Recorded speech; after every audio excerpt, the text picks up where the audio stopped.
Hi, welcome to the SAG-AFTRA Foundation's Conversations at Home. I'm Jenelle Riley from Variety. The SAG-AFTRA Foundation has a COVID-19 relief fund to support artists during this time. Information on how you can support this effort can be found in the description of this video.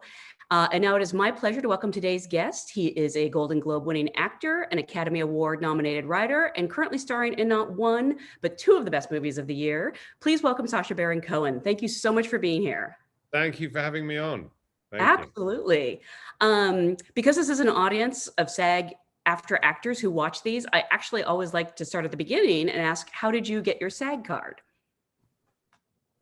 If memory serves me correctly, it was for the Ali G show on HBO. So that was, I believe, about 17 or 18 years ago. Not being from America, did you understand the significance of it at the time? Or were you just like, you just knew you had to pay dues? Well, I mean, you have the equivalent in England, and that, it's very, very hard to get into the Actors Union.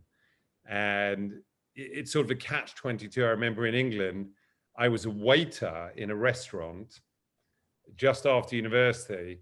And then I found out that the restaurant was accredited as a union place. So you needed to have 15 performances to get into the union. And so what I did was I created a comedy club for that restaurant. And then because I was the guy running the comedy club, I signed contracts with myself and then did 15 performances and then was able to join the Actors Union. That's brilliant, honestly. Well, it was lucky. That is, even back then, it sounds like you were creating work for yourself. I love it. Well, it was a kind of closed club. So to get into the union, you had to know people. I didn't really know anyone. So I became my own boss. Brilliant, honestly. I actually am curious, when did you first develop an interest in acting? Were you the kid who did school plays, or, did you know this was something you wanted to do for a career, or were you just sort of having fun? Yes. So my first ever sketch or skit sort of came back when I was 7 years old, and I was in a youth club, and me and a friend, Johnny Popper, put on a little sketch for some teenagers. And I remember just the feeling of having all these people laugh at, they were laughing at me and my friend being terrible, but we loved it. And so I would continue writing sketches. And then actually at about 17, people started, I was doing these kind of performances, for friends. And then that's when people started saying, well, you could do this professionally. And I ended up applying to Cambridge University for the sole reason that I wanted to join the Cambridge Footlights. Where Monty Python had, made their name, and, countless others in British comedy. And so I got to Cambridge. And by the way, you can shut me up whenever, because it's very rare that I get to speak as myself. So, I love the sound of my own voice. That's why I'm not going to say anything. People are here to hear you, not me. So basically, and you can edit this down and whatever, but seriously, tell me to shut up. So I went to Cambridge purely to get into the Comedy Society, the Cambridge Footlights, got there, auditioned, and they rejected me. And not only did they reject me, but somebody on the Cambridge Footlights board came to my room and said, they will never let you in. What? Really? I don't know what, it was... at that point, it was quite an upper class English institution. It was run by people who had gone to boarding schools, who had a specific definition of what they felt was funny and what humor was. I came on with this completely different style. And I didn't believe her, but it turned out to be true. So for 3 years, I auditioned for the Cambridge Footlights 3 times a year and failed every time. You kept going. I kept going. But that was why I went to Cambridge. I wanted to go to Manchester University, and my teacher had said, no, go to Cambridge. You want to be a professional comedian and an actor, go to Cambridge Footlights. And so suddenly I was in Cambridge, and I was not allowed to go into footlights. And so I thought, okay, I'll act. And I'd never acted before. And somehow I got a role as the lead in a small Chekhov play called The Bear. Word got around. It was one of those things that, oh, Sacha, this guy's an actor. They cast me as the lead in this role. And I'd never done any drama before at all. About 2 weeks into the production, into the rehearsal period, the director just came to me and goes, listen, you can't act, you're fired. He goes, you're fired. And I said, listen, I completely understand, I don't blame you. But the rest of the cast said, listen, if you get rid of Sacha, we all leave. Wow. And so I studied and managed to pull off the play, and it turned out to be not bad. And then as a result of repeatedly being rejected from the Cambridge Footlights, I started acting more and more. And I played Tevier, the Topol character in Fiddler on the Roof, and then Cyrano in Cyrano de Bergerac, and I was in Marlowe's Tamburlaine the Great. And so really it was a blessing in disguise that because I'd been rejected from this comedy society, I was forced into acting and learning how to act and to do it fast. Too long an answer? No, I'm just marveling, because you wanted to do comedy and they sort of forced you into not just drama, but classics like Fiddler on the Roof and Chekhov. Like, yeah, and Marlowe, Christopher Marlowe, Shakespeare. Oh yes, I did all of those. I did all of those, and by the end, in the world of Cambridge, I was, an arrogant, pompous, one of the actors, So you fit right in from what I've heard about Cambridge. Exactly. But I remember on my final week in university, I did a performance. They used to have these things called smoker evenings, where people who were not in the Cambridge Footlights were allowed to do a sketch. And I'd done one in my first week in university as a fresher. And I remember the first time I did it, the audience were really laughing. So I stayed on. It was meant to be a 3-minute sketch. I stayed on for 15 minutes because the audience were laughing and loving it. And then in my final week of university, I came up with probably my first ever character, went on stage, and it was killing. And I stayed on for about 15, 20 minutes. Wow. And I got off stage, and the head of Footlights, who'd been the head for 3 years, said to me, he goes, you never knew when to leave, did you? You never knew. He goes, just like that first week you came on, he'd remembered. Wow. He couldn't even give you a compliment then, though, after all that? Because he didn't just reject you. It sounds like they basically came to you and insulted the earth and said you will never be in Footlights. Well, it was one of the people who was on the committee had come around and said they'll never let you in. But I didn't believe it. I thought that's impossible. So I kept on. I mean, resilient. It could still happen. There's still time, I suppose. Yes, exactly. So what sort of training did you take on outside of school for acting and performance? Did you ever train in improv? And I understand you actually studied under a master clown. I don't want to butcher his name, so I'm not going to try to pronounce it. Philippe Gaulier, yes. So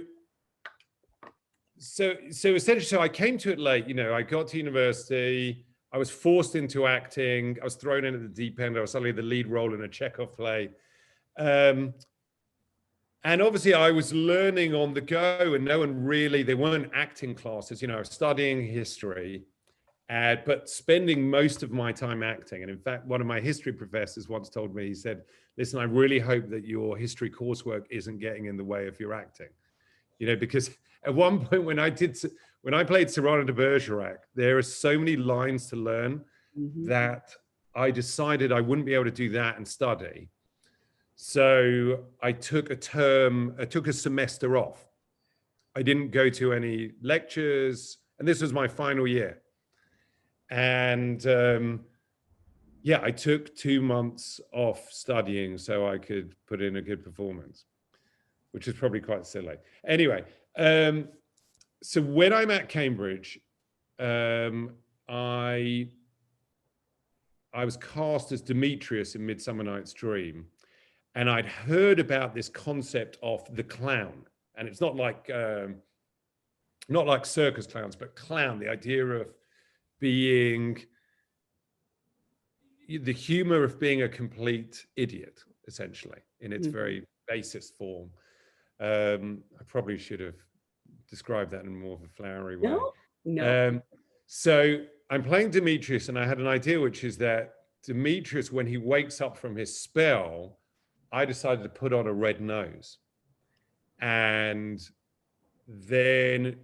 to create this sort of air of anarchy. And I was suddenly a clown, you know, the idea that in his spell, he is a clown. He wakes up as incredibly stupid. I walked into the audience, and, you know, I'd use the lines from Shakespeare, but also improvise alongside it.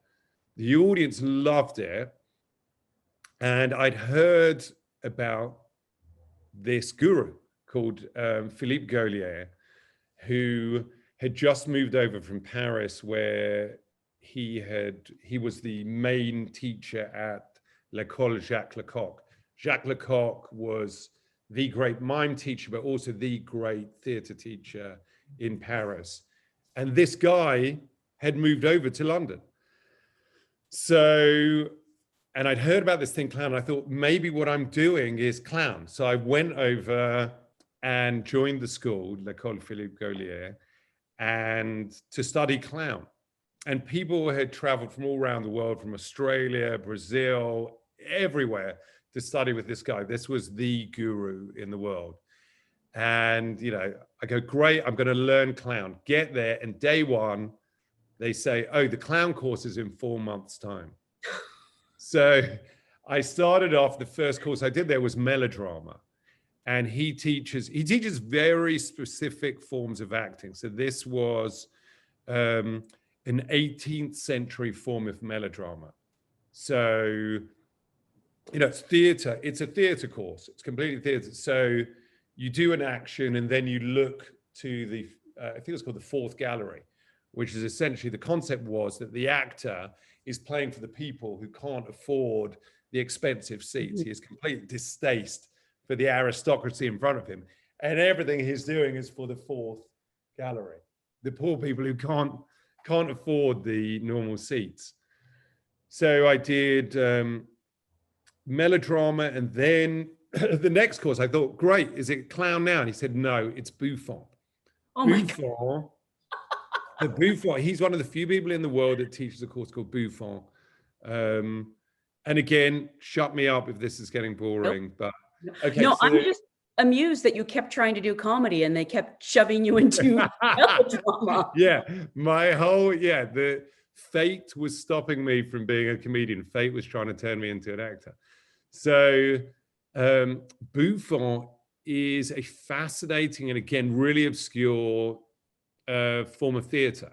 And it's a medieval, it was sort of born in the medieval ages, where sort of those who are dispossessed, the outcasts, were forced to live outside of the villages and towns in medieval Europe. They were the Buffons. They were people who were deformed, people who were gay, some Jews, heretic priests. And then once a year, these people were allowed to back into the villages, back into the towns, and they were allowed to put on these things called Buffon plays. So you would have people who had great deformities pretending to be the King of France.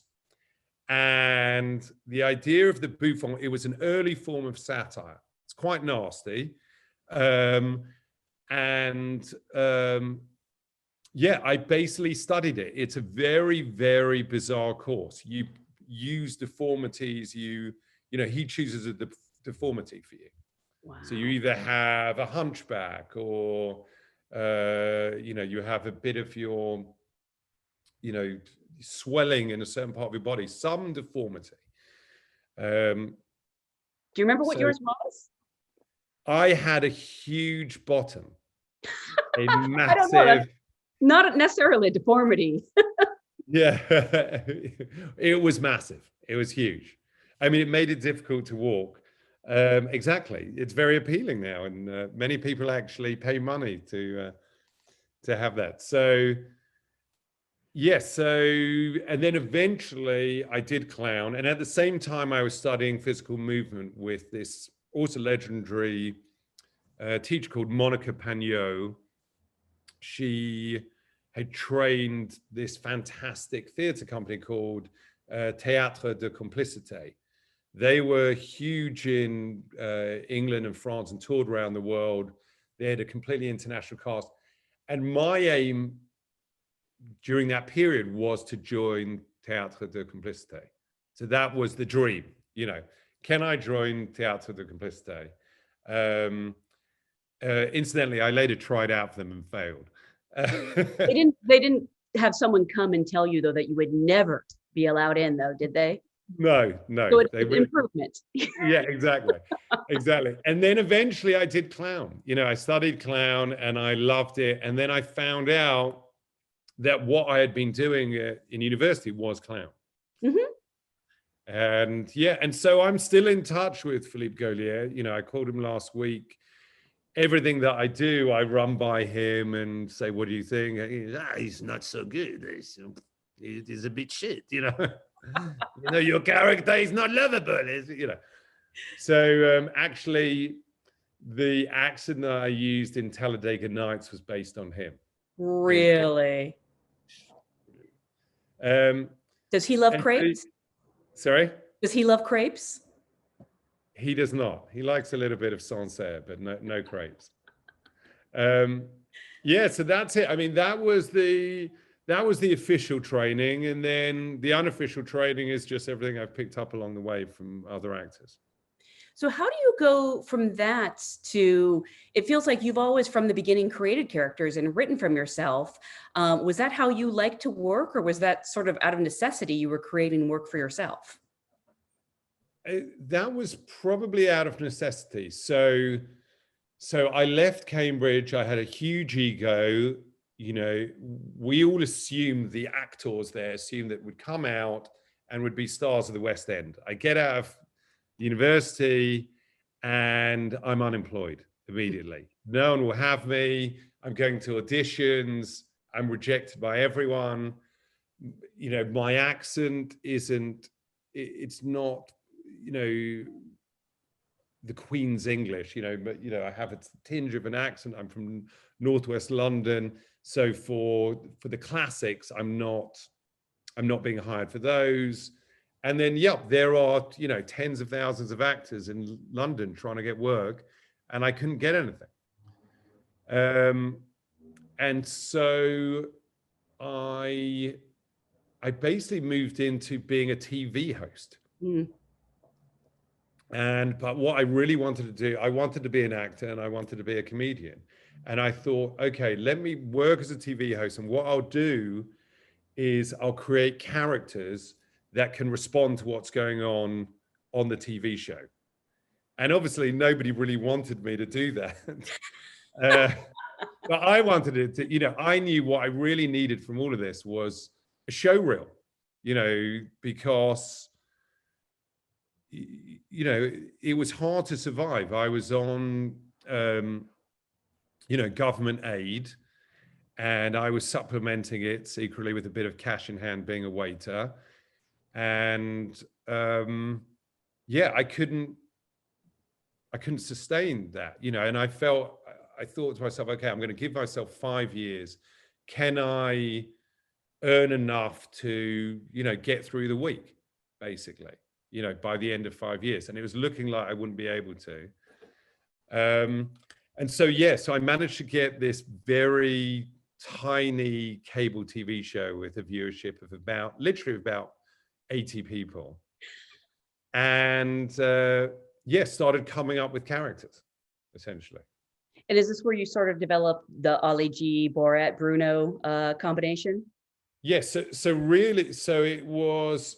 in mind that the producers of the show did not want me to do these characters.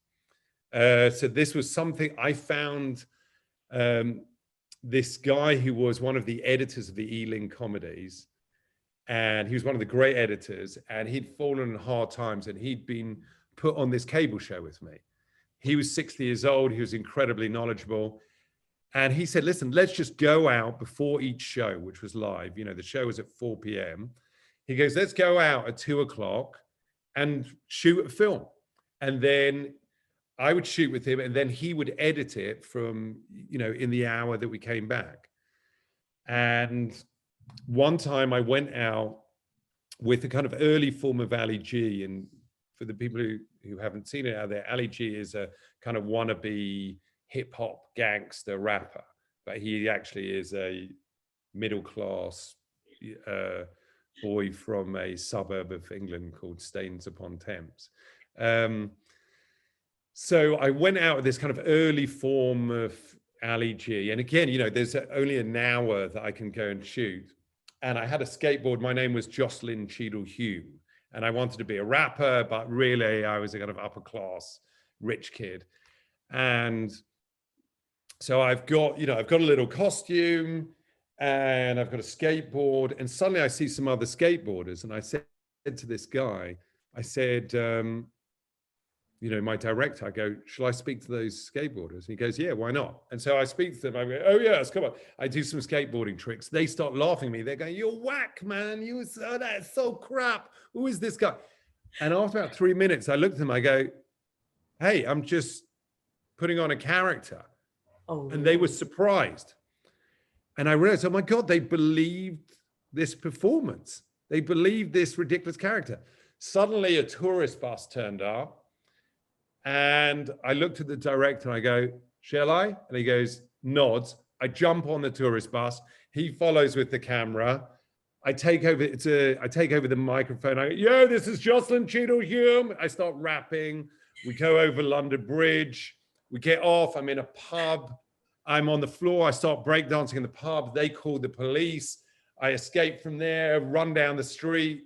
I'm outside some huge corporation. I go inside, I go, I'm here to see my father. I'm Jocelyn Cheadle-Hume. He's the CEO on the 4th floor. I go up to the 4th floor. They escort me out the building. And basically, I discovered this form of comedy, which was completely accidentally. I wish I could claim that I was really intelligent and tried to do it.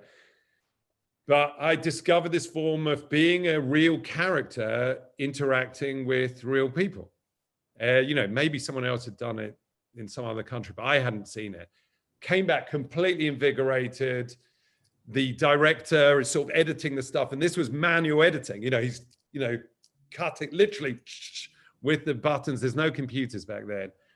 And I start doing the live show, and I throw to one of these bits. It's great. Come back to the show. Throw to another bit. It's great. Go again. Throw to another bit. Nothing. Suddenly there's nothing there. At the end of the TV show, I get a message saying I have to see the head of the channel. See the head of the channel. And he says, listen, he said, if you do that again, you're fired. Really? He goes, there's to be no interactions with real people ever again.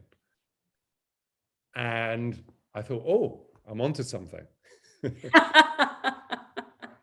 And again, you got to tell me if I'm speaking for too long. But, no, I just have so many questions. So then I go, wow, this genre of interacting with real people is really exciting. And I go back home, I start writing up this concept for, I called it at the time, undercover character documentaries. I didn't even think that'd be funny. I thought, okay, this is a way to reveal things about people where people will reveal themselves. And so a few days later, I decide, you know, with this director, I go, wouldn't it be good if I did a character who was not from England, who was learning about England? Again, I've got an hour to do it. You know, it's 1 o'clock, 1 till 2. We drive down to the East End of London, and I've got the cameraman with me. And I go, what's the character going to be? I look in the back of my car that I've been driving in, and there's a hat there.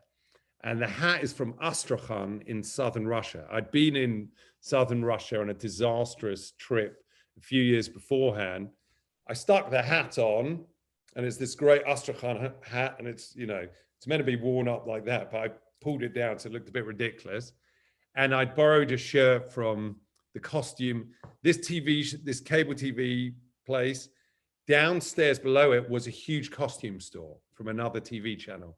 I got friendly with the woman who ran the costume store, and she would help me out. I go, okay, I need a costume. I'm playing a guy from the, and we'd go and whiz through and pick out. I mean, it was incredible. It was an amazing opportunity. And so stick on this hat, come outside, and I start approaching people, go, hello, my name is Alexi Crickler. That was my roommate at the time, was called Alex Crickler. My name is Alexi Crickler. I'm here from Moldova Televiski. I am looking for a cheeky cockney. You're a cheeky cockney?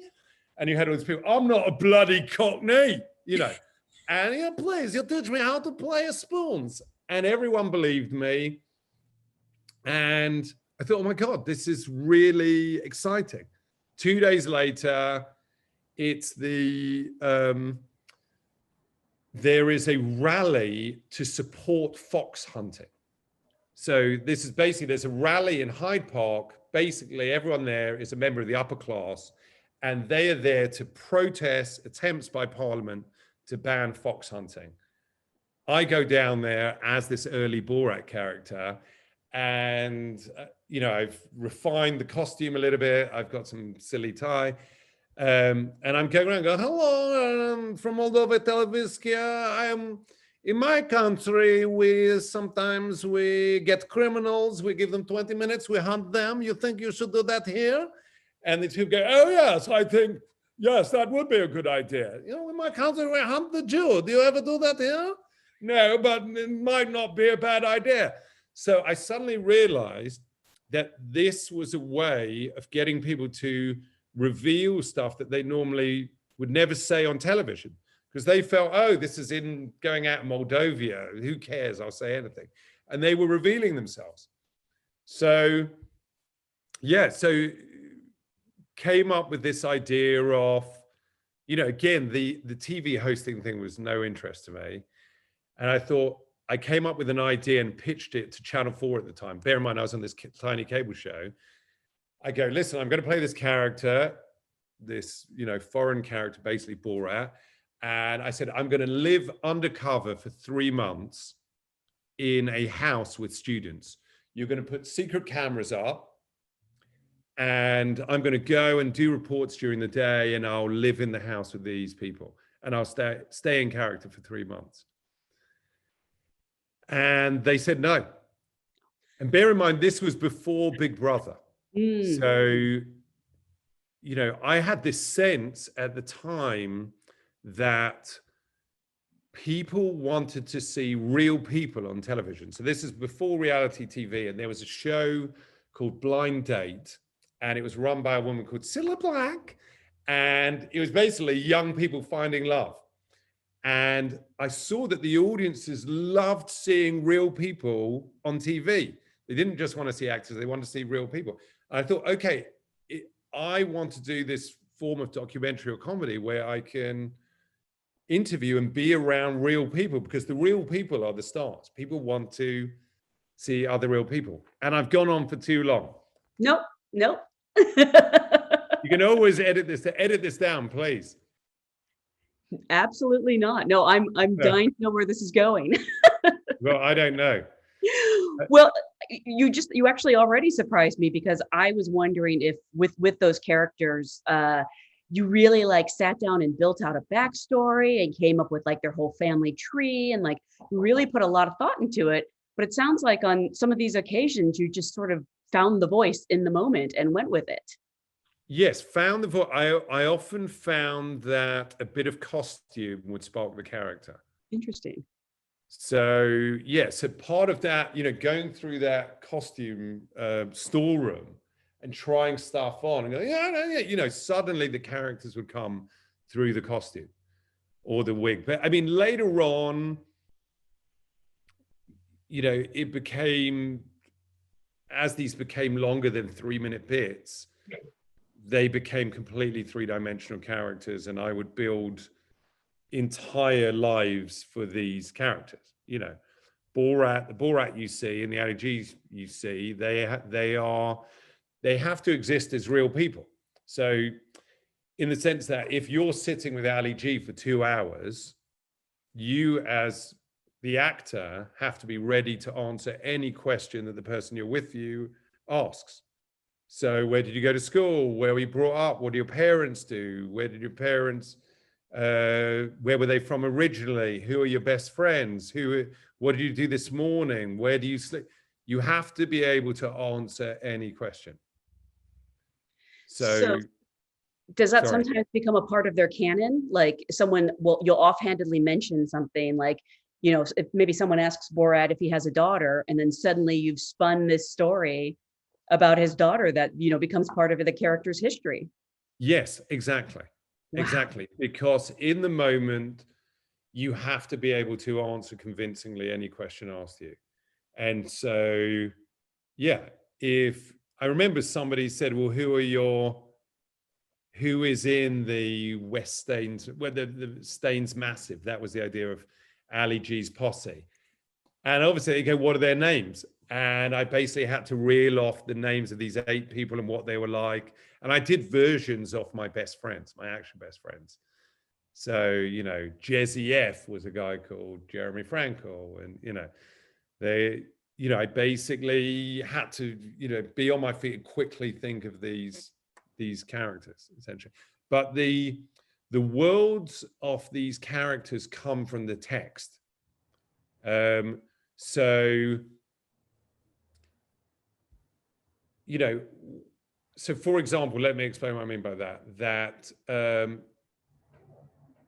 I wrote, you know, with my co-writers, you know, and Borat learns etiquette. And we were thinking like, what's the most incongruous thing to say that will create a really awkward atmosphere? And I just said, you know, my wife is dead. Yeah, no problem. I have a new wife. The old one was boring. So that we write that line in the room, it makes us really laugh. But then, okay, now we know from the laugh that Borat had a wife who died. Then you have to go, why did she die? You know, she was attacked by a bear. He think that she was a bear because, and so the details of the character come from the lines. You know, it's why I get obsessed when I work with the director. I get obsessed by the words that have been chosen, because to me, the exact syntax, the rhythm, the choice of words reveal the character. That's the fundamental thing. And that's why I obsess over the writing of the characters, you know. You mentioned that, you know, you were auditioning early on before you started creating your own work. Since you've become so well known for creating your own work and people know what you can do, have you had to audition at all recently? Like, do you remember the last time you had to audition for something? Yes, I mean, so I did a movie called Sweeney Todd with Tim Burton. And the audition for that really consisted of him being convinced that I could sing. And I had done, as I mentioned, Fiddler on the Roof. I'd played Tevye. He insisted on me singing every single song that Tevye is in Fiddler on the Roof. So I sang for about an hour and a quarter in a recording studio. And then actually when I was auditioning for Chicago 7 with Spielberg, so that was 13 years ago, you know, I'd done Borat. I knew I wanted to play Abby Hoffman, and I asked whether I could audition. And he had concerns. He thought, well, can you do the accent? And so I studied for about 3 weeks every night, trying to get the accent right. And I had a brilliant dialect coach. And tell me if I'm going on, because there's a little story here. Nope, okay. Go. This is an embarrassing story for me, but it's a great story for Steven Spielberg. So I hired this great dialect coach, and I said, okay, I need to learn how to speak like Abby Hoffman, and I want it to be really precise. So we recorded every night 5 takes of me doing one speech. It was a 2-minute speech. Every night we did 5 takes. And I started off, I was terrible, abysmal. I was abysmal. And we recorded every night on this tape recorder. So, and after 2 weeks, Spielberg said, okay, I want you to drop off a recording of this speech at my house by Friday, 10 a.m. So, you know, I was doing 5 of these recordings every night for 2 weeks. I said to my assistant at the time, okay, choose, it must have been, you know, take 71, put it down on this CD and drop it off at Spielberg's house. I meet Spielberg later on that afternoon at his late mother's restaurant, the Milky Way. And he said, okay, Sacha, he goes, listen, I listened to the recordings. I thought, recordings? And he goes, I've got to be honest. He goes, the first 10 were not good at all. Oh. He goes, then they improved a bit. And he goes, but, you know, I must say, he goes, in the last 3 or 4, they were perfect. So Steven Spielberg had spent 2 hours listening to every take. My assistant had put every take down on this CD. She'd given the wrong CD. Why didn't he stop at some point? I mean, he has things to do. Well, I mean, that's how you realize why Steven Spielberg is Steven Spielberg. Those guys, they work, you know, they work incredibly hard. That's amazing. So it was so embarrassing. It was so embarrassing. But at the end, he goes, you've got it perfect. And it actually makes me think I have to ensure that all the accents are spot on. Wow. I mean, I think most Americans, if they weren't familiar with your comedy work, they probably first saw you in Talladega Nights. I don't know if that was an audition process or if that was something where you were well known enough that they just offered you the part. So that was prior to Borat. In America, I'd done the Ali G show. And I used to be in a basketball game at the late Gary Shandling's house. Gary was a great mentor for me, and is, you know, I miss him a lot, as do most of the comedians in LA. And Adam McKay and Will Ferrell played in that game. They had watched the Ali G show and they thought I was pretty funny, and they basically offered me the role. Wow. And I'd come off Borat. I think the day before I'd finished Borat, shooting Borat, was on the flight, and I thought, what's the character? What do I do? What's the voice? And I thought back to my old French clown teacher, Philippe Gaulier, and I thought, this is it. This is the character, you know. And so, yeah, so that was that. What are the joys, but also the challenges of when you're an actor for hire in someone else's project versus creating your own work? Do you have a preference, or is it like you do one and the other is kind of a vacation? You like to do both? Well, you know, when I'm doing somebody else's work, I don't have to worry about getting out before the police arrive. That's the big difference. It's not a vacation because, you know, I try and put in as much work as I can to make sure I'm as prepared as possible for the director. And I know, you know, it's a craft. Acting is really difficult, and it takes talent, but it really takes work. And when I'm working on somebody else's project, whether it's Scorsese or Tim Burton or Sorkin or Hooper, I always say to them at the first point, I go, listen, I'm going to come up with ideas. I can't stop myself. You know, I'm going to come up with ideas, but you need to know that I have no ego with them. You can reject 100 out of 100 of them, but I'm going to offer you them. If any of them are useful, take them.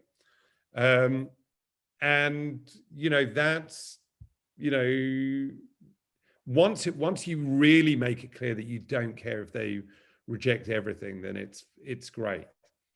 But with someone like Hugo, with a movie like Hugo with Martin Scorsese, it became an incredible collaboration because the writer had written the script, he left, and Marty really wanted me to improvise. So I would work on scenes with Marty in the morning, we'd work on pages and then distribute them, and he would want me to improv. So I would improvise on the phone. I'd catch the boy, he'd be in the cell, and I'd be on the phone to the police inspector. I'd be improvising, asking him about his wife, and I'd have this great improv on the phone. Marty would come to me and speak to me in character as the station inspector, and I'd answer him and he'd go, what do you think, station inspector? Do you think, is your friend, is he having a difficult time with his wife? So he would guide my improvisations. And so I remember doing an improv on the phone, speaking to this policeman on the other end. And he said, you've got a great relationship, a great rapport with that guy. He goes, wouldn't it be good to meet him? And I said, yeah. He goes, well, shall we come up with a scene for when you meet that guy? And so we created this new character. And he said, do you have any friends who could play him? And I go, yeah, I've got this brilliant improv actor. And so me and Marty created this scene, and, it transformed the movie, really. That's amazing. I mean, he's incredible because he's ready. The amazing thing about Scorsese is everything is done with complete respect for the acting process. Mm-hmm. So the beauty of the movie, everything is about what is the scene between the actors. I remember, we'd always rehearse at the end of every day. I remember the next morning, we got on set and they'd set up the lights and we rehearsed the scene again. And I said, I'm embarrassed to say this, but it just feels weird me coming this side rather than from the other side. And he said, well, wait a minute, hold on, I just feel bad that I didn't bring this up last night and I didn't have the instinct to know that. And he said, all right, let's just rehearse it from the other side. Let's just try it from the other side. He sees the scene and he goes, it's better. He goes, let's relight the whole thing. And relighting on a set that size is a 3-hour job. Mm. So everything for Marty is, what remains, he has this sense of, we are putting this on screen. This is on celluloid or whatever it is now in digital tape, and it's going to last 100 years. So let's get it right. Even if it's annoying, even if it inconveniences people, let's do it right. Let's do it the best we can. Let's do what we can to make it perfect. And that was something I really, took from him. When I was doing Hugo, and it was 6 months long, I had 3 weeks where I was literally just running after a dog, where I was being trained how to be with a certain dog. And at the end of the 3 weeks, they took that dog away and replaced the dog. Really? So it was 6 months long. And I asked him, because Marty directs in a tent. And I said, Mr. Scorsese, would it be possible for me to look at you while you're directing the other actors? And he said, sure, come and sit in the tent. And so basically for 6 months, I sat with him silently and, watched him. And very occasionally, he'd ask my opinion. But he's also, the other thing I learned from him was just to throw the ego away. Spielberg once told me, and I'm name dropping all over the place now. He said, the only thing that has an ego, the only thing that should be allowed to have an ego is the movie itself. Mm. So what's the best idea? It doesn't matter who comes up with the best idea. What's the best idea?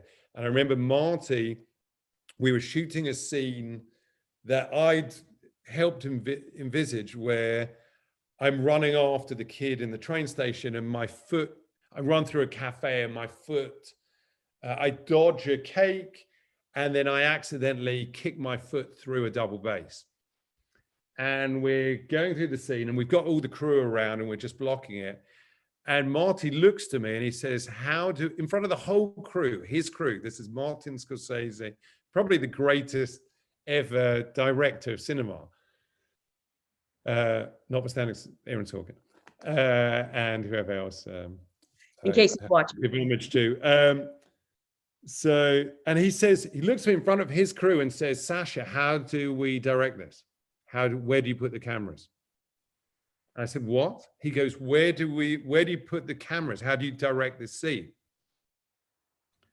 And I was completely embarrassed. I said, well, you know, Marty, if this was me, then I would, and then I'd get a shot there, then I'd have a reverse there, then I'd have, set up the double bass, close up off the cake, reply to me, my eyes, you know, and obviously I knew the standard comedy way of directing that scene and what the information would have to, it was like, great, let's do it.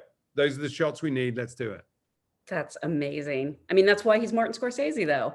He never Yes. stopped learning. Yeah. You joked earlier, actually, I don't think you were joking about, you know, worrying about the cops coming. You recently posted a snippet on Twitter of the rally where you had to leave the stage during Borat, and they sort of threw you in the fake ambulance. And I could tell you were genuinely scared because you dropped your accent. Yes. I'm just so curious. Was that the most scared you'd ever been playing a character, or does that happen a lot? And that's just one of the few times we get to see it. I mean, it doesn't happen a lot, but it sometimes happens. I mean, that was a really scary day because, bear in mind, we were, to my knowledge at least, the first movie to shoot during coronavirus.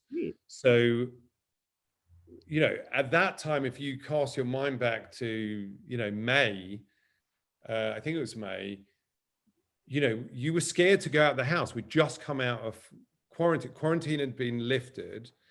And the next day I was out in Washington State, and I'd heard at this rally that if they find out that you're not who you say you are, or they think that you're a Democrat, they will get coronavirus positive patients to spit at you. Really? So we'd sent a cameraman there the week beforehand. They got suspicious, and basically COVID positive people started spitting at the cameraman. So there's that. And then, you know, you're in a situation where there are hundreds of people with semi-automatic weapons.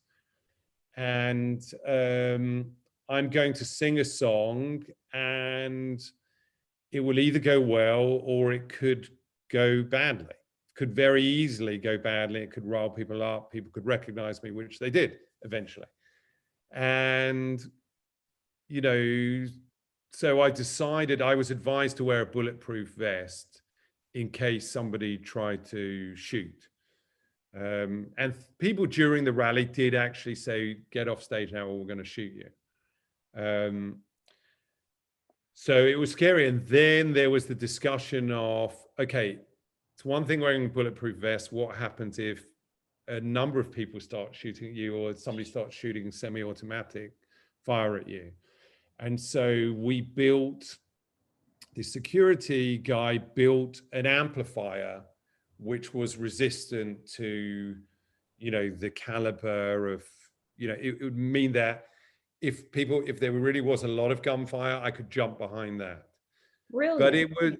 But it was scary, you know, it was really, I can't lie. I mean, it's, you know, it's scary enough to, you know, shoot a scene with Aaron Sorkin.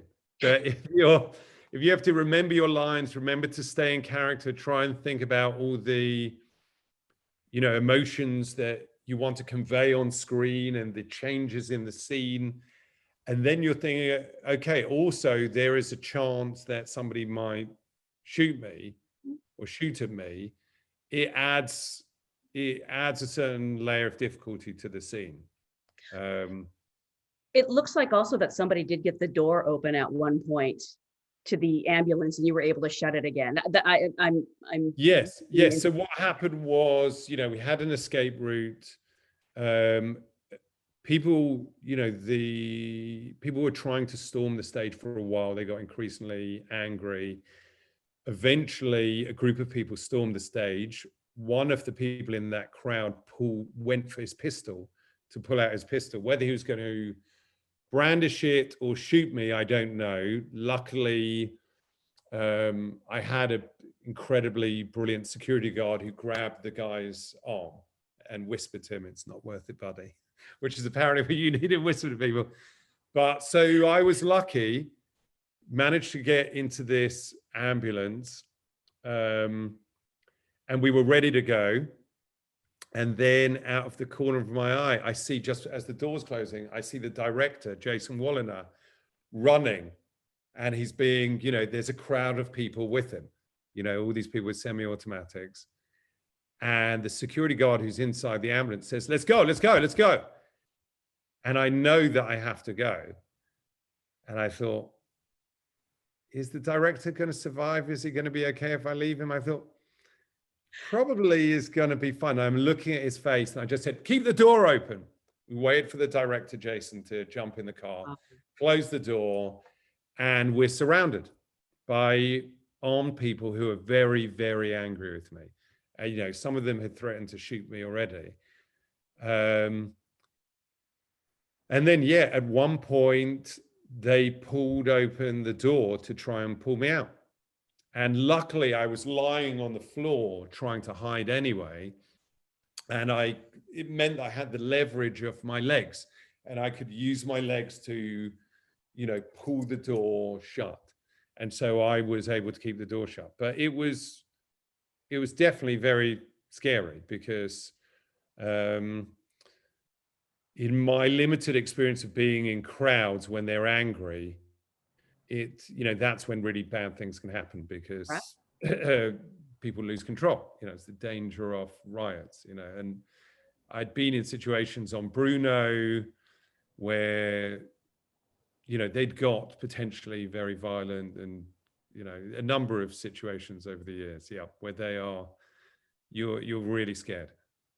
I guess that surprises me a little because I think of all the characters, Bruno is actually very sweet. I actually find him very endearing. Oh, really? Yeah. Well, he can be kind of terrible, of course, but there's a sweetness to him. Yeah, sure. Listen, he wants to be loved. He's superficial. But the interesting thing is, at that time at least, and Bruno came out I believe in 2009. At that time, and it's hard to remember, this was a time before gay people were allowed to be married in America. It was the last seemingly legitimate form of prejudice that was allowed. Like, you were allowed to say, I don't like homosexuals. They shouldn't be granted equal rights. Gay people should not be seen as equal. And the interesting thing about even the term homophobia, right? It's fear of gay people. It's a phobia. And fear leads to irrational things, including anger. And so what I encountered with Bruno over the years was that it was a way to men could become violent very quickly. If they felt that you were a gay man coming onto them. And I'd been chased by a man with a gun in a parking lot in Georgia, because I think that you are just so good looking, and don't you know, when did you realize you're so sexually attractive? And you're in this dilemma as an actor where you want the scene to be as great as possible, but on the other hand, so you want to push it to the limit, but on the other hand, you don't want to get hurt or any of the crew to get hurt. But yes, Bruno was a terrifying movie to make. It was terrifying. Well, I imagine the cage match where you're sort of surrounded by homophobia probably wasn't pleasant, but I was, there's actually an interesting link between the cage match and Chicago 7, which was the law that I could have been jailed for by doing the cage match in Bruno. And for those of you who haven't seen the film, I don't blame you. But for those of you who haven't, at the end of the movie, it's a rom-com.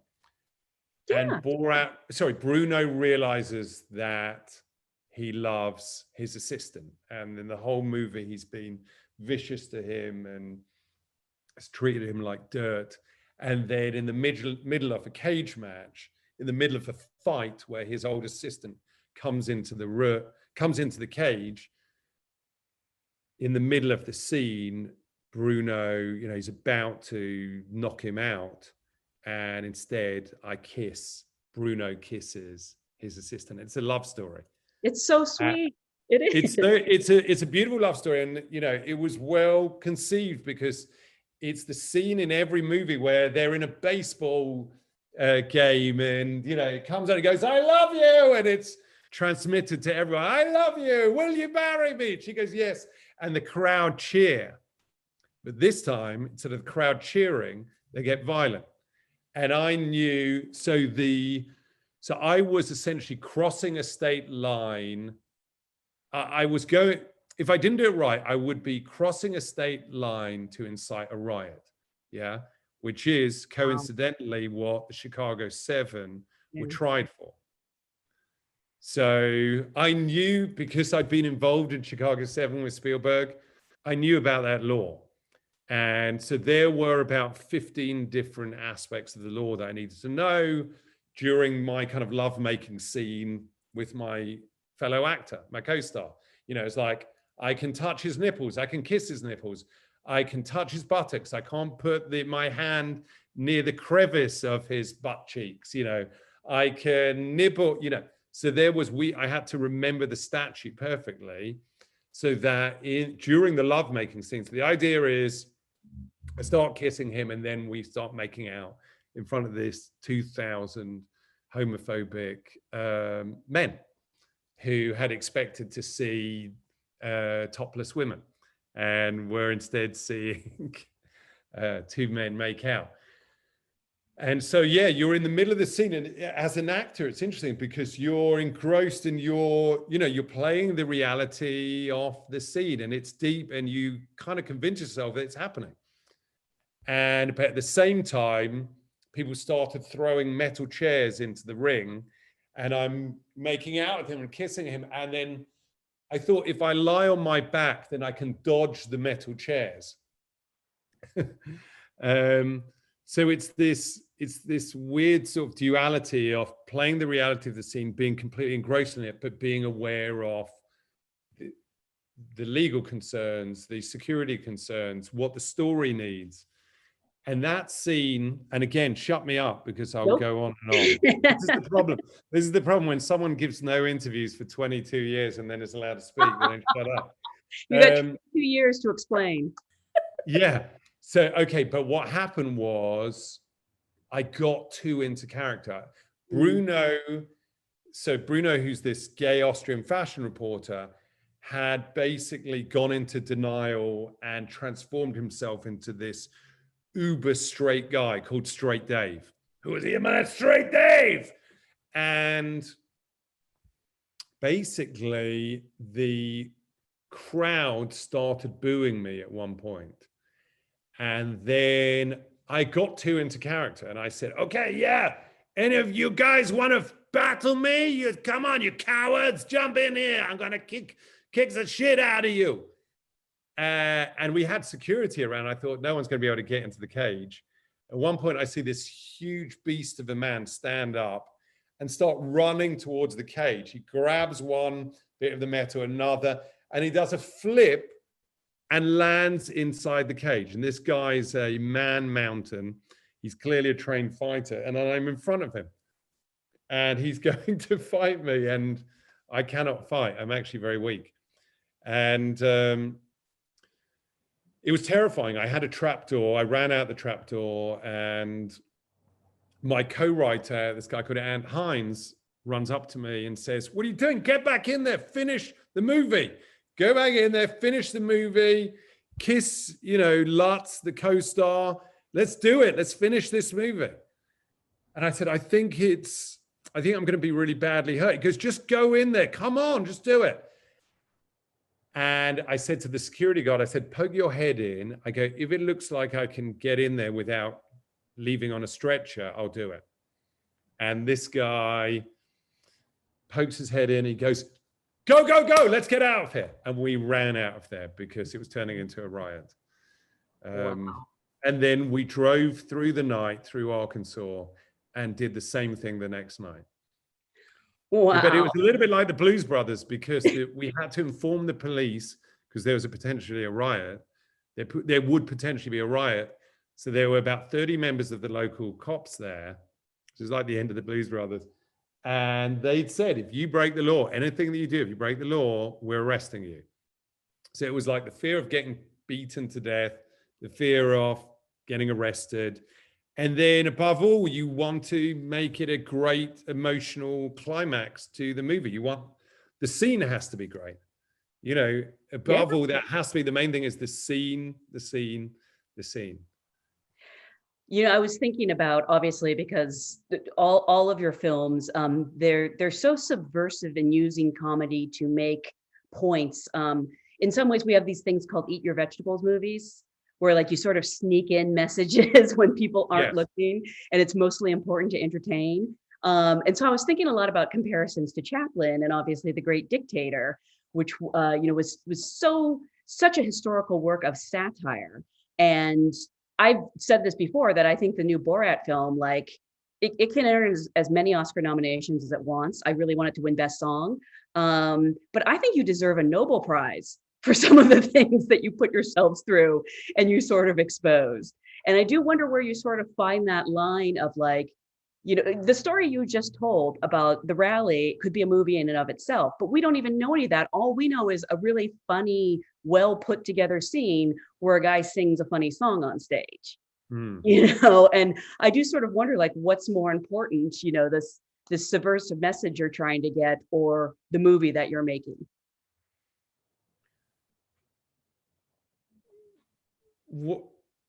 Well, the movie, the aim of the movie is to deliver a message. You know, that's the reason why Borat came out when it did. I decided to make it because I was terrified about what was happening to democracy. I was terrified about what was happening to America. And this was, you know, the only thing that I could do. I mean, some famous people go out and they speak about it, or they march, or I thought the thing that I can do to show my dissent and to, you know, warn people is to use my funniest character, my most popular character, to show what I felt the dangers of voting for Donald Trump were. I felt that democracy was on this, you know, at a very dangerous point. And so something like that rally, you know, that song, which is, you know, mask wearers, what we're going to do, and the crowds shout, inject them with the Wuhan flu, mask wearers, what we're going to do, the crowd chant, inject them with the Wuhan flu. Journalists, what we're going to do, the crowd chant, chop them up like the Saudis do. I mean, it's a funny song, but the aim was to show. It's also catchy. It's catchy. Well, yeah, my brother Aaron wrote a brilliantly catchy song. The aim was to show that these conspiracy theories, this form of government, ends always in violence, right? And Donald Trump, I remember asking my late father what he thought of him when he was on his campaign trail. And he said two things. He goes, firstly, he's extremely entertaining. Secondly, he's a fascist. And fascism, or his form of demagoguery, is intrinsically linked to violence. You know, so Donald Trump had always encouraged violence at the rallies and violence to policemen, knock his head on the car roof. You know, he's on video encouraging violence towards me a number of times. And so I want to show that, you know, that this is the dangerous slide into an autocratic system where there is state-sponsored violence. I suppose with this movie, I felt I had to be able to look myself in the mirror on November 4th, 2020, and say to myself, I did everything I could to protect a political system that I value, democracy. Was that also why you came back to TV with Who is America, which really the word I keep hearing, it unpeels America. Was Borat sort of a continuation of that project? Yes, I mean, so Trump was elected, and I was really upset. I was angry. I'd got into an unhealthy pattern of forwarding articles that I'd read. So I felt everyone was dealing with it with either depression, or they'd get an article and they would forward it to somebody else about, the dangers of Trumpism. And I wanted to do something. What could I do? I had vowed never to go undercover again. I'd been traumatized really by Bruno. I mean, for a year after Bruno, whenever I heard a police siren, I would get tense because I felt they were coming after me. Bruno was was very, very scary to make. And I didn't want to do it again. I didn't want to go undercover again. But I felt I had to do something about Trump and the Trumpist government, or whatever you want to call them. So what would be my protest? What could I do that other people couldn't? And my aim was to interview and expose those around Trump, so Lewandowski, Sheriff Joe Arpaio, Judge Roy Moore, and also some of the people who had become emboldened by Trump, and to demonstrate how the political discourse of the country had moved to a place that we had considered reprehensible only a year beforehand. So I interviewed, I did a scene with a Republican Georgia state representative called Jason Spencer, who screamed the N-word during the interview a number of times, bared his buttocks in order to, in his mind, protect himself from ISIS terrorists, and eventually was forced to resign. But I wanted to show the danger, that we were in a dangerous time, that this political discourse was moving to a potentially violent place, that we were, that there was real Islamophobia, and it was completely illogical, so that's why, there was a level of paranoia about Muslims and the danger of Islamic terrorism, so much so that I could convince a state elected official to use his bare buttocks to touch somebody he believed was a terrorist, that he felt that would prevent a terrorist act. And I also wanted to show the danger of the internet legitimizing conspiracy theories. So I created a character called Dr. Billy Wayne Jr., who sat down with politicians like Bernie Sanders, and Billy Wayne would espouse the most idiotic conspiracy theories. And it was really a comment on how social media companies were undermining fact and truth and replacing them with lies and conspiracy theories. And how that was really dangerous, So, these shows, these journalists, who actually are the real fake news journalists. I mean, Trump brilliantly co-opted that term. He got in through fake news.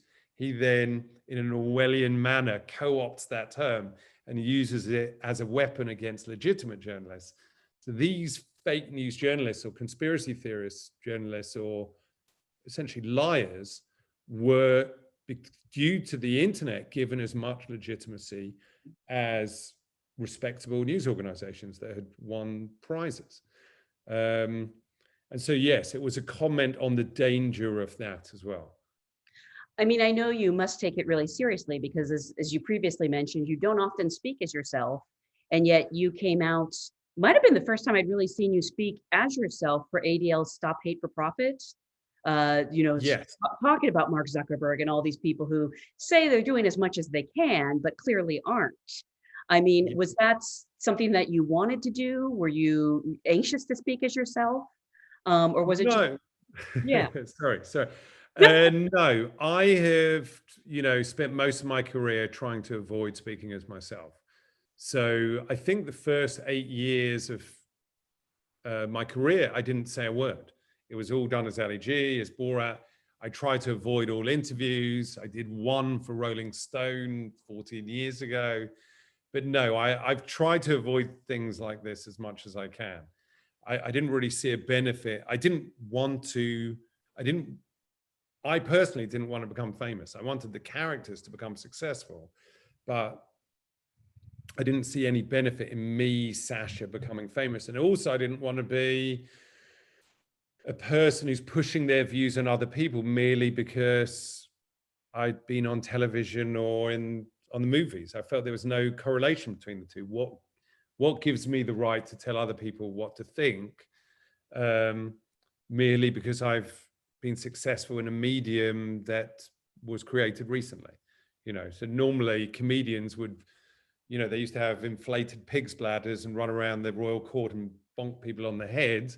Suddenly, because of a couple of inventions, television and cinema, I have influence. But then, so I was very wary of becoming a celebrity, but yet I was really worried about what was happening to the world because of the technological revolution. I felt that the Silicon Six, or basically a group of individuals who essentially control the largest internet companies in the world, were not behaving. I felt that the Silicon Six were not behaving responsibly, and that democracy as we knew it would crumble if they didn't change. So I had, believed from being a historian many years ago, and also just staying in contact with some of the best historians in the world, that democracy relies on this system of shared facts or truths, and autocracy or dictatorships rely on this system of shared lies, and that social media was predisposed to spread lies over truth.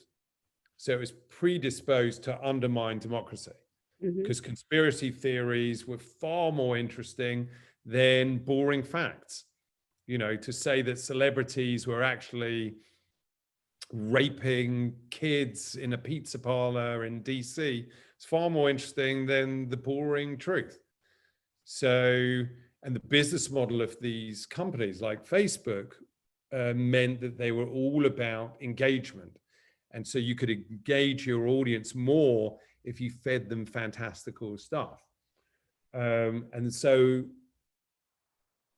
very, very reluctantly, I gave a speech with these theories that I'd been working on for a number of years. And, obviously I'd been, for the 5 years prior to that speech, I was trying to get other people to make that speech. I was going to various actors and just saying, listen, there's this issue with the internet. This is going on. I need you to make this. And they would always say, why don't you just do this? I go, no, I'm behind the scenes. No one cares what I say. But you have got a platform. You need to do this. Democracy's at stake, And they all said no.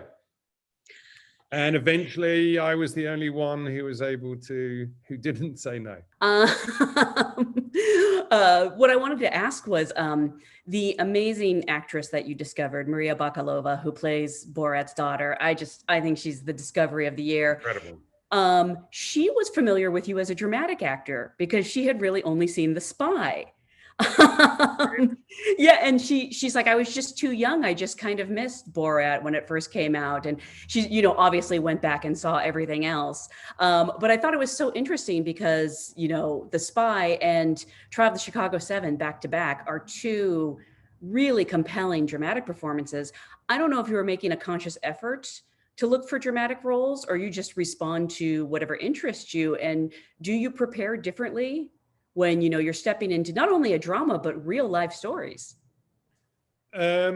I mean, there are similarities in the preparation, and there are some differences, but essentially, I mean, and I'm probably not very aware of what the technique is, of what my technique is, but I try to approach them both in the same way. So, firstly, so I would say, no, there was no conscious decision that it's time for me to do dramatic roles. As I said, in university, I came from drama, after failing as a comedian. So I've always wanted to play great roles, whether it's Cyrano de Bergerac or Abbie Hoffman. And so with Abbie, I chased that role. I did everything I could. I couldn't let it go I was obsessed with the role. But it's all, I try to work and prepare as hard as I can. So, I use the techniques that I would do for my own characters, Borat, Ali G. So specifically, and, the actors who are out there will understand this. So voice, I try and break that down into accent. So with Abbie Hoffman, I listen to everything I can that he's recorded. Yeah. And so he's got a kind of Boston accent, but it's also influenced by him being at Brandeis and at Berkeley. And then occasionally it's affected. So I'm also listening to accent and then tone.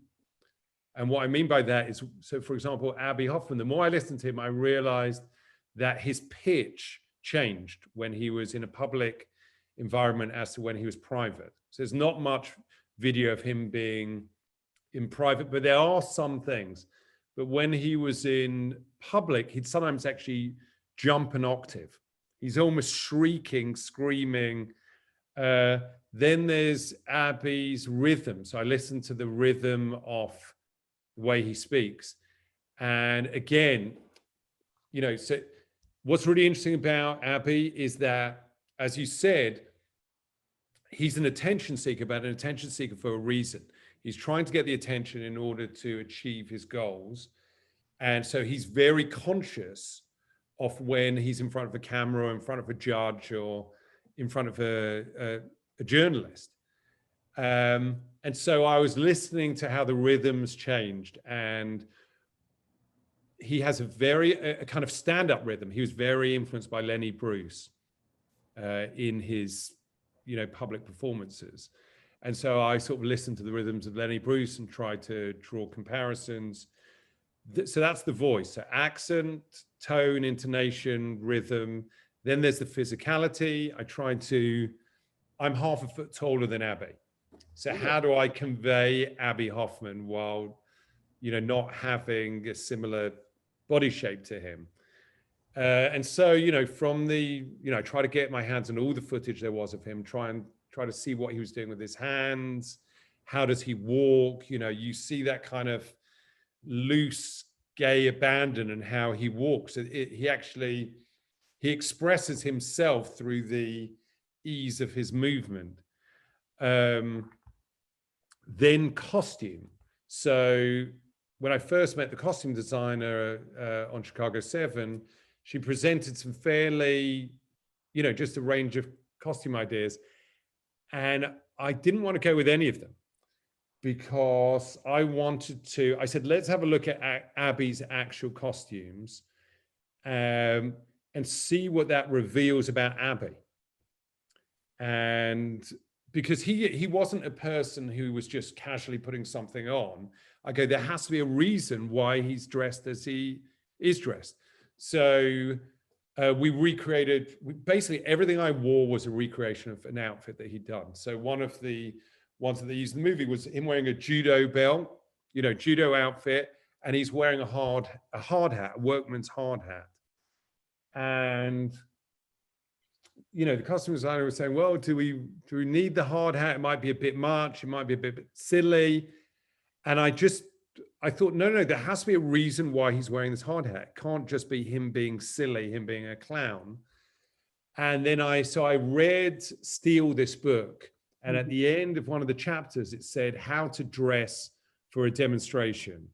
And it said, wear a hard hat. wear a workman's hat so that if you're hit on the head with a nightstick, you're less likely to have your head cracked open. And then, yeah, I sort of read everything that he'd written. I realized how incredibly eloquent he was and what drove him and his bravery and his courage, that he was ready to risk his life. He really was ready to die for the cause. And then I go to Aaron's script. After I've done all of that, I go to Aaron's script and I'm trying to work out what is he thinking before each line in the script and during each line in the script. You know, when Tom Hayden says something, what does that, you know, and all the actors out here know that, but, you know, what is Abby thinking internally and what's he saying? So Tom Hayden, in the first scene that he meets Tom says something that diminishes Abby and says, you know, that he doesn't really want to end the war. And Abby takes months. It's right at the end of the movie. He says, what do you mean when you said I didn't want to end the war? And so obviously internally as an actor, he doesn't convey it on screen, but you're going, Tom Hayden says that thing. Wow, that really hurts. You think I don't want to end the war? You know, so internally you're going, you think I don't want to end the war? I'm ready to die to stop the war. How dare you? But he's controlling himself. So it's not, you know, so I'm trying to, before the scene, I basically break down every line and I try and work out a mental trajectory for me. And then obviously in the scene itself, I try and lose myself in the scene. And then it's about my interaction with the actor in front of me. And the idea is to completely forget all my preparation and just exist in the moment. But I feel, you know, most of the actors out there are much better actors than me because they don't need to do all this prep work. I need to do all the prep work. So, and then lastly, I just try and connect stuff to my own life. I'm not a method actor. I'm not Stanislavski. You know, I don't follow the Stanislavski method, but, you know, when Abby's trying to break into the Democratic Convention in Chicago, I knew that a month later, I would be trying to break into CPAC in DC. And so I'm trying to use, you know, when I'm on the stage as Abby Hoffman, you know, I'm in the dock.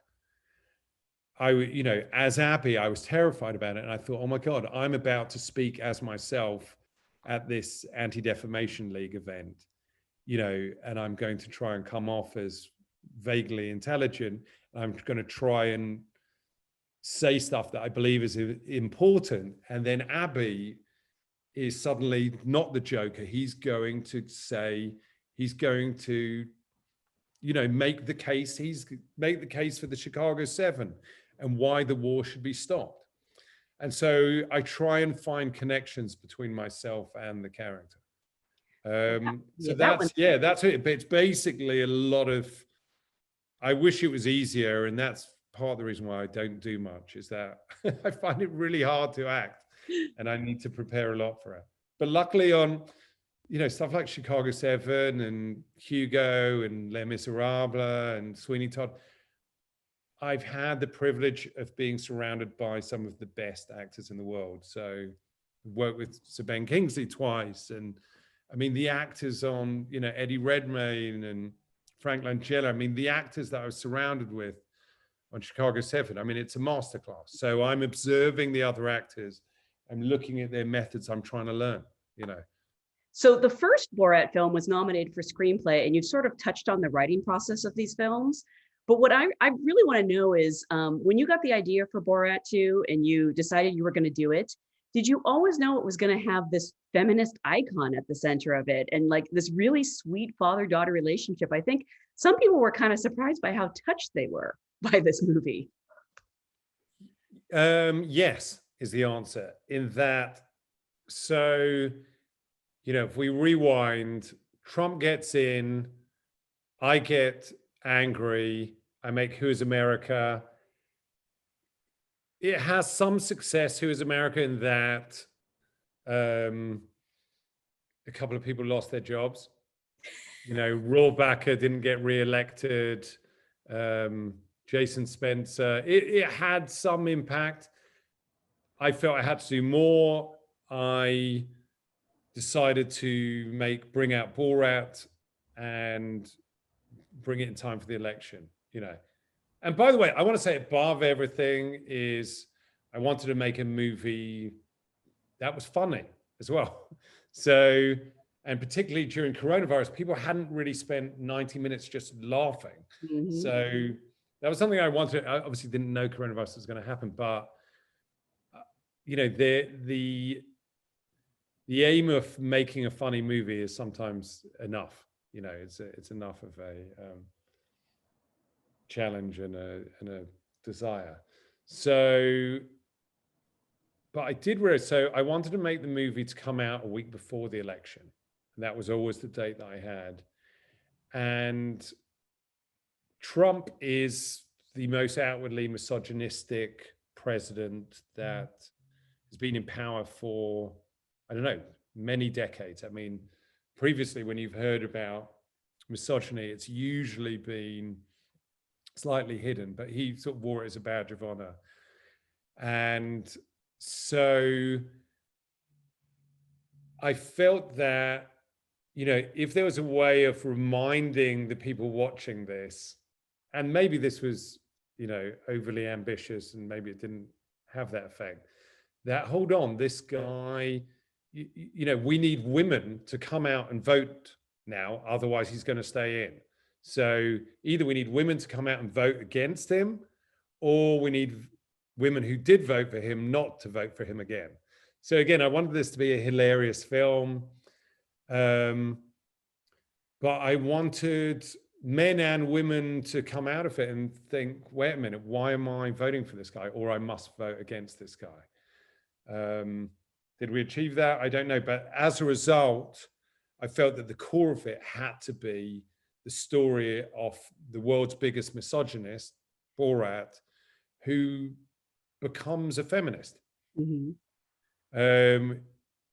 You know, and that's in the tradition of many of these father-daughter movies. In a way, Fiddler on the Roof is sort of has that journey as well, where it's somebody who, through no fault of their own, is brought up in a traditional society which has a lesser view of women, who then grows to realize that women have the right to choose what to do with their bodies and what to do with their lives. And that's why some of the scenes in the movie, for example, the Pregnancy Crisis Center, you know, we wanted to show that in America, you know, many women don't have the right to basic choices. Mm-hmm. You know, in the same way, you know, they have no greater rights in that respect than they do in some third world countries. You know, that's why we brought in brilliant female writers to help and devise the story and structure. And I mean, you talked about how, you know, you had your own experiences with the audition process when you weren't creating your own work. Where did you even begin to find the actress to play Tutar? Because was there ever a time when you like worried you wouldn't be able to find her? She's not only going to be an amazing actress, she has to have incredible timing. She has to be completely unknown, and she has to do what you've spent years doing, you know, at the age of 22. Yeah. I mean, there's basically one person in the world who can do it, and it's Maria. And yeah, I realized it would be incredibly hard to find her. And so we decided not to have a start date until we found our actor. And we looked at tapes of hundreds and hundreds of women. And bear in mind, it can come off as a little strange when you're approaching East European agents, just saying, send us all the women you have between the ages of, you know, 20 and 26. But yeah, we looked at hundreds and hundreds of tapes, and I flew around the world to do auditions with them, because I felt, you know, we had to have, as Philip Golier would say, you would call it complicité. And, you know, the actors out there, you know this, sometimes you're with an actor and it's easy, and you complement each other. You have this complicity, you have this Sometimes they call it a chemistry in, you know, some American auditions. But the chemistry, complicity is you're bouncing the ball. It's going between you. The pauses are intentional. The rhythms complement each other. And when two actors have great complicity, you want to watch them on stage. You want to watch them on a movie. So, and I realized that in a way, this was a clown show, you know, two naive people bumbling their way through America, you know, through a series of mishaps, but somehow surviving at the end, so that you were worried for them. And yet I interviewed and auditioned actors in America, and we came close to considering some. And then what we would do was, after we'd have a few initial auditions, we'd interview them we'd put them in the real world. Mm-hmm. So we'd put them in a situation with real people who didn't realize that me and her were actors. And some people just couldn't do it. There'd be great improvisational actors in a normal environment, but, you know, there is a different level of commitment that you need, an authenticity that you need to be believed by a real person who is suspicious for hours on end. I mean, in no way demeaning anything that anyone else has done, but when somebody is suspicious, and they become suspicious because essentially they're in the presence of somebody who is saying these lines that are funny, you know, unless you completely believe that that Right. person is real, then they start to really look at you in a, you know, they look you literally up from head to toe, and are you wearing a wig? And, you know, I was wearing a fat suit, she was wearing stuff. And a lot of these actors who were brilliant improvisers, and we interviewed everyone. They'd be in a room with a real person, and within 3 minutes, the person would say, "You're an actor." Really? Yeah, Well, within it, and these people would be brilliant. They'd go, "You're an actor. This is a con." because I think actors, I mean, nobody wants to fail, but I think it's hard for actors who, when they perform, they're sort of seeking approval in a way. And I think it must be hard to fail, might not be the right word, but not be bothered by people getting angry or suspicious, or, you know, if you're on stage getting booed. Yeah. Has that ever bothered you? I mean, do you ever take it a little personally when somebody is responding badly to a character of yours, even though it's really not personal because you're playing someone fake? No. I don't respond personally at all. If the other people in the scene, the unconscious actors, the real people, are responding in the way that I hope they will respond for the movie to work, then internally I'm very content. So when I'm on stage singing a song about injecting people with the Wuhan flu, or chopping up journalists like the Saudis do, and they agree, then it's, you know, I know internally, while I'm deep in character, I am internally trying to edit the scene as well, and know whether I can move on or not. So, you know, no, I don't get, if it's according to the story, then I'm not upset by that. Yeah. Have you ever broken character?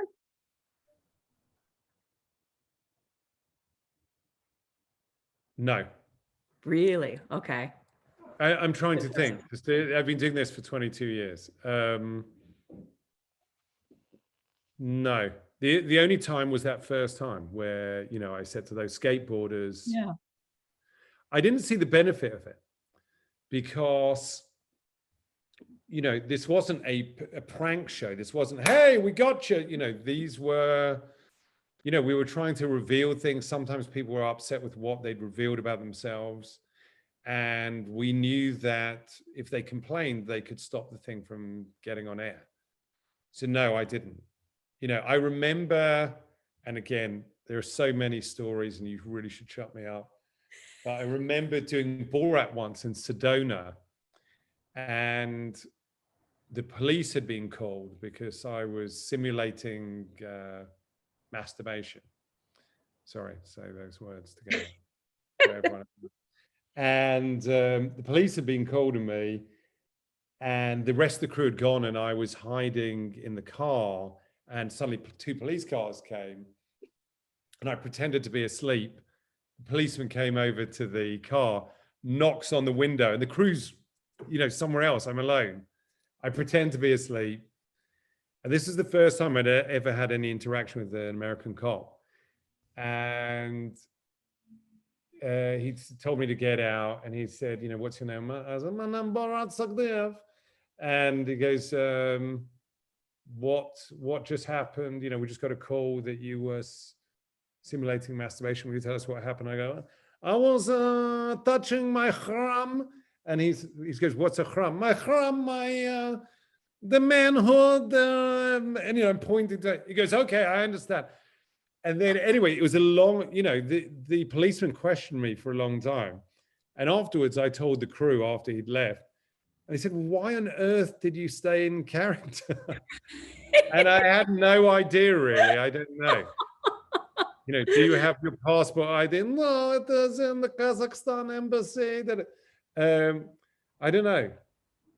It's not really, once I'm in, I sort of stay in. Yeah. And bear in mind, from the beginning of when I go on set to the end of the day, I stay in character. Mainly through necessity. Do you do that in your other roles too, like Abby Hoffman? No.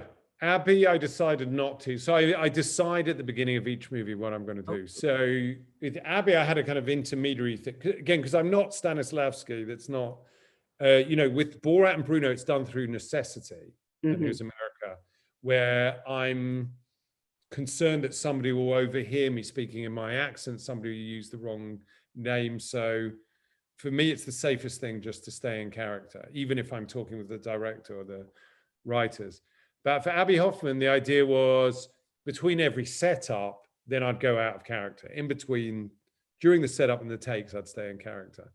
And then in between setups, Frank Langella was there, and I would go and sit next to Frank Langella backstage, and he would tell me incredible stories and basically teach me how to act, So yeah, I mean, he's so brilliant. He's had so many decades of experience that I thought, I'm not going to leave here without learning. And that's what, when I have the rare opportunities to do somebody else's movie, I try and steal as much knowledge as I can.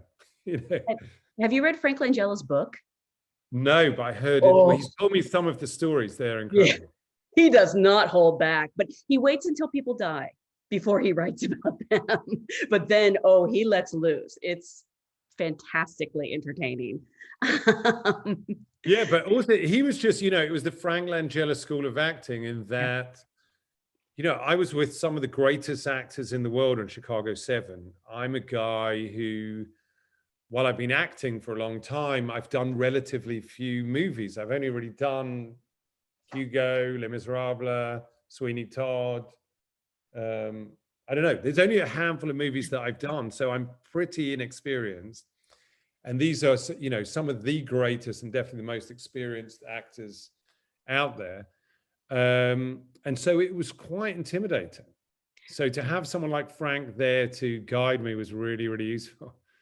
Okay, but do you realize that they're also intimidated by you? Because Aaron actually told me that, like, the day of your big speech, suddenly everybody showed up to set, even though they didn't need to be there. I wasn't aware of that because I was so scared. I was terrified about that big scene. That's what scares you? Yes. Doing a written scene? Yeah, well, also, because you want it to be right. And you know that it's the climax of the movie. And I know that I'm delivering the greatest screenwriter's words, and I want it to be as good as it can be. I want to give my best performance, and that's terrifying. And also, obviously, I say character, but he's a person that you obviously care a lot about. You said you spent 13 years basically pursuing this role. Yeah. Do you think you could have played him as well 13 years ago? No, definitely not. Definitely not. No. I think just technically, the fact that I'd done other movies and had been around some great directors and incredible actors had taught me a lot more. And also the timing of the movie, it's just so much more impactful now than it would have been 13 years ago. It's crazy. It's eerie. Yeah, it's a movie that gains relevance the longer it exists. So I had read the script originally with Steven Spielberg in 2007, and then I read it again at the time of the Kavanaugh hearings, and it seemed to be amazingly relevant about, injustice in a courtroom that's meant to be the epicenter of justice. And then after filming, there was the Black Lives Matter movement, and the movie is about systemic racism and the difference between how white people and black people are treated in a court of law. So it became more and more relevant. It was actually, yeah, I'm so glad in the way it turned out, and I was really glad that Aaron Sorkin directed it. I mean, have you ever thought about directing a film yourself? No. I mean, I'm probably too egotistical to do it. I directed a couple of episodes of Who is America, which I enjoyed, but I love having, I want all the glory. Sounds like you'd make a great far director. Too greedy. I know that I'd be looking at the actor going, no, I want to do that. I want to say that line. But that was the fun thing with Maria was, I realized I was going, okay, you're going to do this scene and go in there and da, da, da. And then I realized that she was terrified. She was terrified of doing it. And she goes, I'm not going to be able to do it. I can't. And I realized that I'd never talked about my process to anyone before. And I had to teach her about the process. When to look at a line, when to look up, how to read someone's face, how to deal with fear. She was very, very scared. And the director and everyone found it very hard to deal with that. What do you do? I mean, we all as actors, we deal with this concept of fear. It's terrifying to go on stage. It's terrifying before, the director shouts action. How do you cope with fear? And because I'd been dealing with all of this internally and I'd never shared it with anyone, I was able to go, no, I understand what you're doing. She goes, I'm terrified. I go, yes, that's good. That's fantastic. You're going to use that fear now and you're going to bring it into the scene.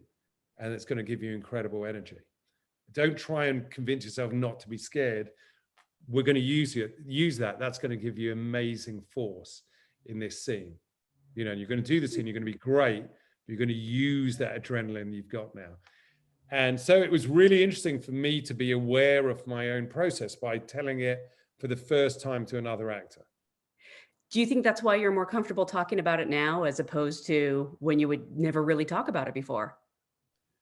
Yeah, perhaps. I mean, I think this last year has been quite bizarre for me because I would never have done an interview like this a year ago. So it's almost a year ago to the day that I did the ADL speech, the Anti-Defamation League speech. Really? And as I said, that was terrifying for me because I was using my own voice.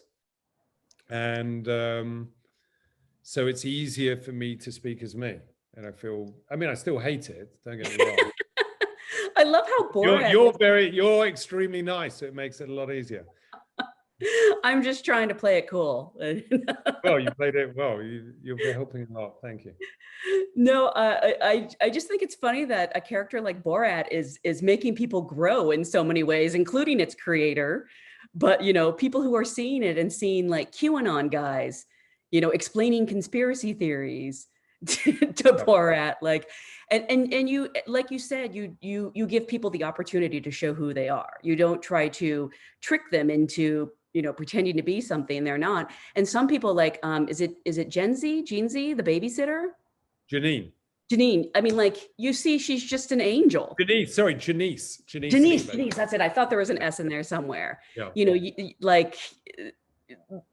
you present the opportunity and then they show you who they are.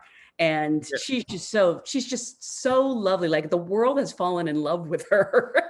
And quite rightly so. I mean, when we were writing the movie, we felt there had to be a fairy godmother character. And she was the fairy godmother. I mean, she didn't realize she was playing that role. Again, nobody who is real is given any sense of what they have to do or any lines. But she is there to transform and break down Tutar's, mental universe of this ingrained misogyny and sense of hierarchy in our version of Kazakhstan. And Janice was amazing. She's so warm and kind-hearted. She's the moral compass of the movie. And she truly cared about Tutar. She wanted to help her, and she did. And that, she was unaware that she was changing the course of the movie. But, Tutar's going to go and have plastic surgery so that she can appear attractive for a man who's going to own her, essentially, that she's going to be gifted to. And she is convinced by Janice not to do that, and that she is beautiful and she doesn't need to be owned by someone to have value. And yeah, I'm just so happy that the world has fallen in love with her. I've heard that she set up a GoFundMe page, and actually the pastor did for her church, and they've raised $180,000 for her. And yeah, so, this movie really wanted to show the goodness and the love within people as well, as much as the hate and the potential for violence and destruction. And so that's why also we kept in this scene with this Holocaust survivor who is she's so beautiful. I mean, think about it. She is confronted with somebody who hates her for being who she is. A vicious anti-Semite. Borat is a vicious anti-Semite. Oh yeah. Running of the Jew. He's lovable, Borat. And that's, by the way, part of the challenge of these characters. How do I perform? How do I make the characters lovable when they hold despicable views? But she is confronted with her enemy, somebody who despises her for her identity, and she kisses him. Yeah. She gives him complete love.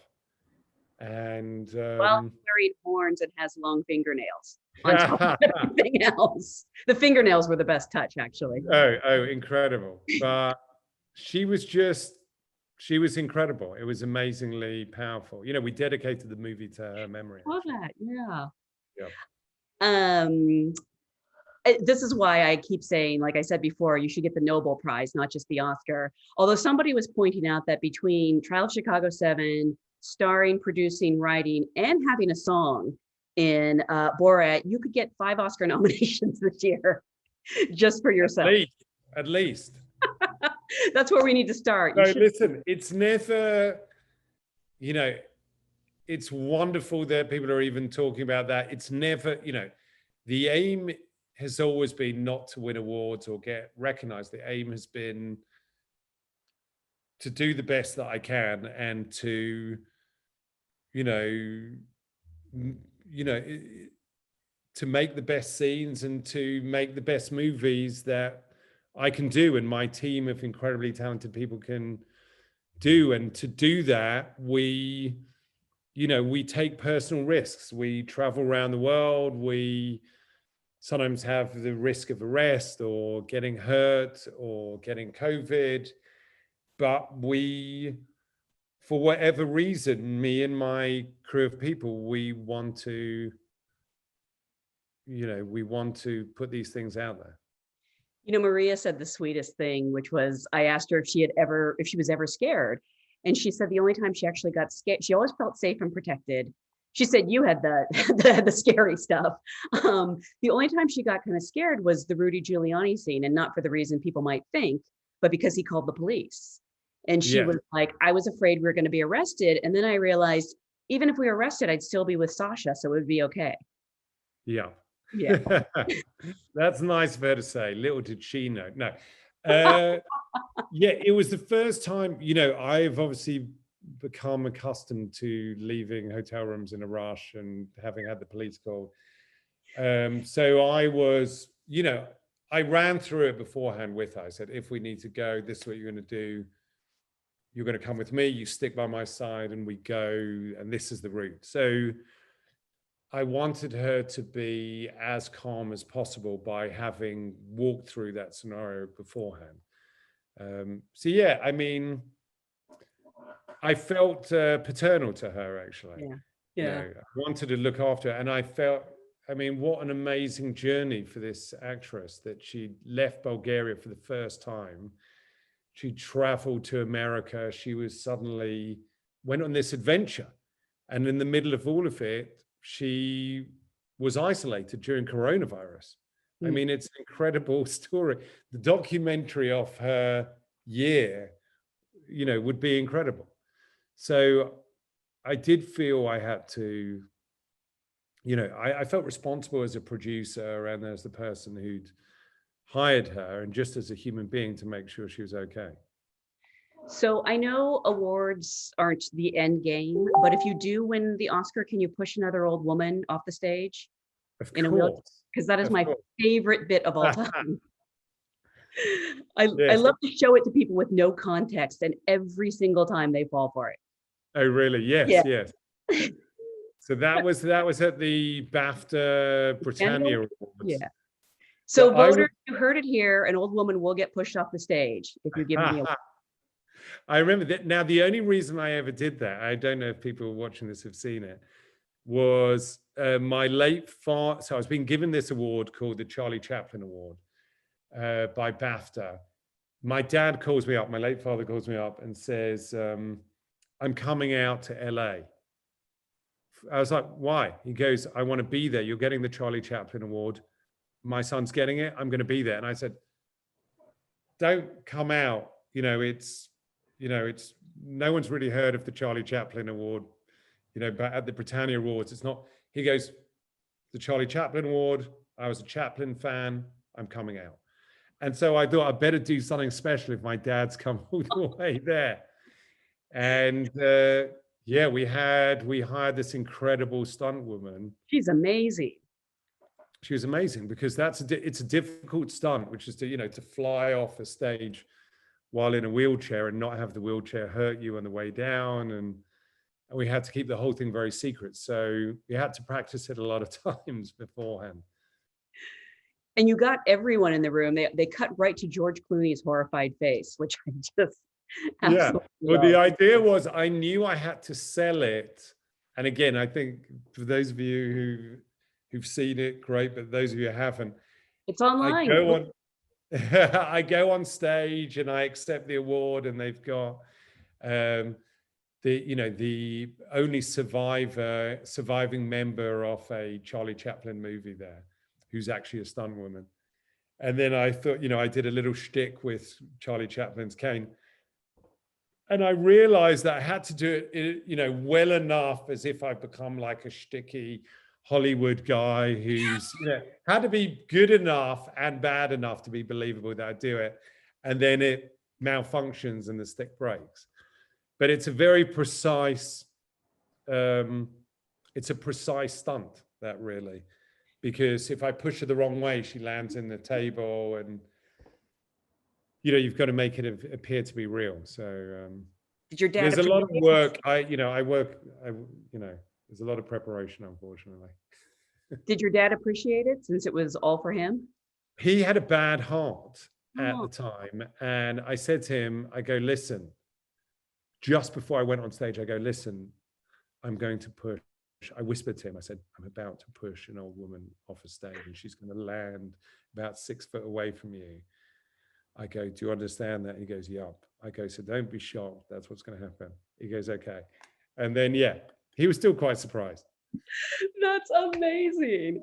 I love that you only did it because he was there. Yeah. Well, I want to thank you so much for taking the time to talk to us. Thank you. Is there anything you want to add, or can you tell us what's up next, or is it a secret? You're really good at keeping secrets, so. There's nothing up next. There's there's nothing. It's been a busy year. So in the last year, I shot Chicago 7 and Borat, and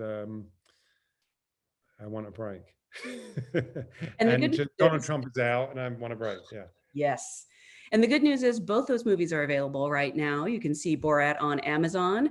You can see Trial of Chicago 7 on Netflix, and you can watch them again and again. Thank you so, so much for being here. Thank you very much. No, you've been fantastic. Thank you. You've been very gracious with me.